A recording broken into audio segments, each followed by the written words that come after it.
man grawul. waaw mais une institution de la République. on la protège. exactement. Une institution on la protège. Sonko n'est pas n'importe qui on ne peut pas se permettre de laisser des gens yu nga xamante ne nañ ma bal ci kàddu gi tekkuwuñu dara ba pare bëgg guddeeg bëccëg bëgg a nekk ci kawam c'est pas possible. Et là aussi j'ai dit que à un certain moment le ministre de la justice a été trop regardant dafa toog di seetaan parce que quand le ministre dit bon moom kenn mënu ko effectivement personne ne on ne fait pas de pression sur lui mais nag da ngay aussi secteur ba nga yore c'est-à-dire da nga ci wane taxawaay bu mat sëkk mooy que jëwriñ bi parce que moom ci boppam ku ko daloon tey ku daloon ci kawam mu lijjanti ko ak yow am na wax joo xam ne tey ñu ngi koy wax Sonko bu doon le ministre de la justice chaque jour ñu wax ko chaque jour nga gis ñu interpeller ñi nga xam ñoo koy wax dans l'architecture gouvernementale Sonko est plus important que le ministre de la justice parce que c'est moom ci boppam moo ko proposé Diomaye nommé ko donc kooku la propose ñu nommé kooku da nga koy sàmm.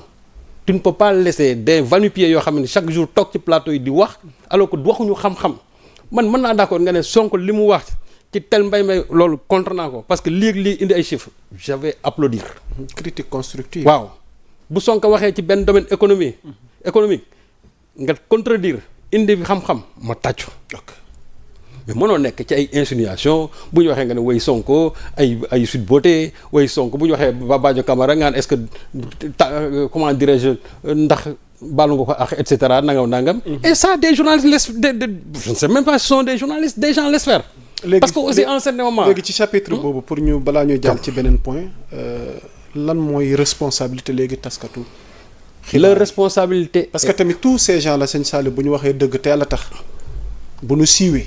mbaa bu ñu amee turbine média yi la mbaa bu leen askan wi xamee. waaw ñun la de. waaw léegi nag yàmm sax xam nga ñun aujourd'hui tu sais ce qu'on cherche vues yu bëri lañ bëgg. commentaires yu bëri lañ bëgg mais on ne veut pas de la qualité d'une information. on ne veut pas de la qualité d'une information parce que xawal c'est-à-dire ñàkk xam-xam mënul weesu nga toog yow ci plateau ngay toog ku mel ni Abdou Nguer nga koy interroger sur le rapport de la Cour des comptes mu ciy wax.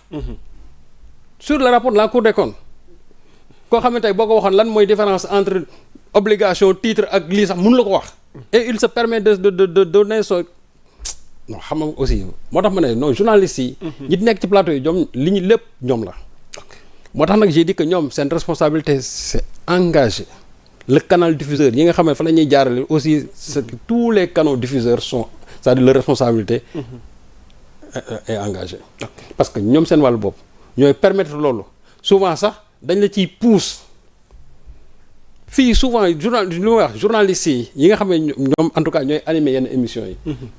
J'ai l'impression que xam-xam ça ne les intéresse pas. parce que bu fekkee ne da nga bëgg a wax sur le rapport de la Cour des comptes yow wuti woo ay experts ñu toog di ci wax. ngay wax ak un Abdou Nguer boo xamante ni il paraît qu'il n'a même pas le certificat. quand même ça veut dire que yow sa média soxloo qualité. yow li nga soxla mooy quantité boobu nag mooy na nga am le maximum de vues na nga am le maximum de commentaires ñuy saaga fii ñuy apprécier et puis c'est ça qui les intéresse y a rien d'autre. moo tax li nga xamante ni mooy xew tey ñuy interpeller ñu naan chroniqueur nangam ak nangam moi je dis que Sonko a raison de dire tolérance zéro et désormais je vais m'impliquer parce que lui li comme ni nga ko waxee ñoom ñooy définir la politique pénale dans ce pays bu subaa bu ñu ñëwee 2029 ñun Sénégalais dañ leen wax yéen qu'est-ce que vous avez fait de la politique pénale de ce pays ñun ñoo Ousmane ne nous rendra pas compte ñoom quand je dis Ousmane Diagne ne nous rendra pas compte mais ñoom Sonko ñoom ñooy taxaw ñu ne suñu politique waaw ñoom su boobaa ñoo ñuy jox le bilan pénal de ce pays là donc suñu demee ba gis ne mbir mi ngi commencé sooxe ils ont le droit moom il a le droit en tant que premier ministre mu taxaw mu wax ne tolérance zéro et cette tolérance zéro boobu xam nga ci ku ma ko bëggoon dégg ci gémmiñu Ousmane Diagne laa bëggoon moom mu taxaw wax tolérance zéro au lieu taxaw chaque fois bu ñu waxee personne ne peut faire pression sur moi et cetera loolu du waxam moom li mu waroon wax ak ministre de l'intérieur comme ça se fait en France da ngay gis ministre de l'intérieur France da ngay gis ministre de la justice dañuy wax boo waxee ñu ne tolérance zéro ferme un ministre de l'intérieur doit être ferme un ministre de la justice doit être ferme man waxuma soxor mais fermeté laa wax parce que dafa am yenn postes yoo xam ne ça demande de la fermeté. exactement. mais xam nga nag bëgg nag ménager la chèvre et le chou chaque jour kii ne la yaa baax kii ne la yaa baax su fekkee ne ñoom loolu la ñuy séntu. acca mais dañ ne bu ku ñëpp wax ne yaa baax baaxoo. ok Serigne Saliou pour terminer ak hémicycle bi laataa ñuy jëm ci yeneen sujet alors qu'est-ce qu'il faut retenir pour terminer ak chapitre boobu nga xamante ni njiitum gouvernement bi ma ngi ko doon def ca assemblée nationale. waaw parce que tamit am na ñu boycotté wax nga ko waaye mel na ni yëroon nañ la fa xew ba àddu nañ ku mel ni Thierno Alassane.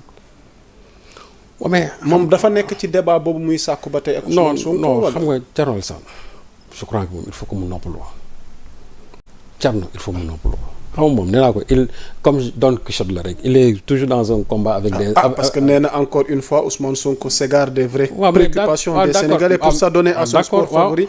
nee na la calomnie. sa méthode est connue insulter, accuser sans preuve, puis défier en public. Avant de fuir le débat par des prétextes honteux. Depuis l'Assemblée nationale, il m'invite à débattre des contrats gaziers et de tout autre sujet de son choix. J'accepte. Je demande à la presse d'organiser ce débat. Je crois qu'il ne se dérobera pas. Qu'il ait le courage de ses mots. Góor ca wax ja. waaw mais d'accord mais auparavant. il y a un jeune directeur général âgé de 29 ans Jean-Michel Sène. directeur de l'ASER. bu ASER. taxaw mu ne ko. waaw ASER dama faa fekk ay mbóot yoo xam ne ni yow ba nga fa nekkee yaa nga foon lu jëm ci benn 60 milliards boo xam ne xamuñu fu mu dugg. léegi nag man. dama bëggoon ñu toog ñu jàkkaarloo man ak yow en tant que ministre de l'énergie ancien ministre de l'énergie man en tant que directeur de l'ASER ñu wax ci xaalis bi parce que xaalisu askan bi la. loolu moo ëpp solo Thierno dafa daw. ah bon ko tànqam lu parce que moom bu doon li muy wootee rek mi ngi ci moom parce que pour man jàpp naa ne la meilleure manière pour atteindre Sonko. mooy nga jaar ci xale bi ba pare. soo jaaree ci xale bi écraser ko daan ne léegi soxlaatuma mag mi laa soxla waaw mais. xam nga escalier moom doone nii rek teg ca ba ci mujj da ngay am fooy jaar waaw mais Sonko ma ngi ca kaw c'est-à-dire da ngay du jël ascenseur da ngay jaar ci escalier yi njëkkal ci Jean-Michel parce que moom moo nekk ci première marche bi peut-être boo rombee Jean-Michel di nga rombaat keneen door a egg ci Sonko léegi nag Jean-Michel moom dafa réitéré waat encore son appel à son endroit ne ko la ma la waxoon maa ngi ci ba tey ji kaay ñu jàkkaarloo ñu waxtaan ci 60 milliards yooyu nga xamante ne man lëndëmal na suma xel mais Thierno fait la mort du ci wax Thierno boo yëkkatee loolu mu noppi ci boo yëkkatee la ko Farba Ngom waxoon chaque fois dalay tànqamloo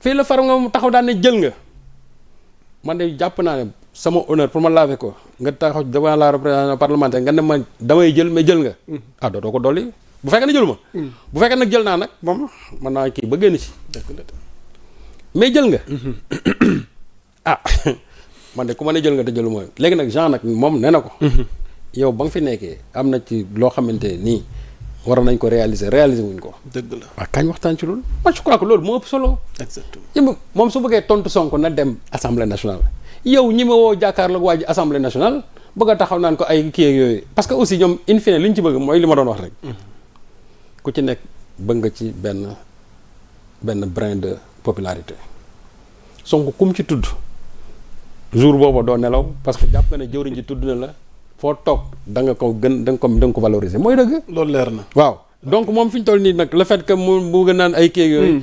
moom gain politique la ci bëgg. waaw mais man pour man Sonko.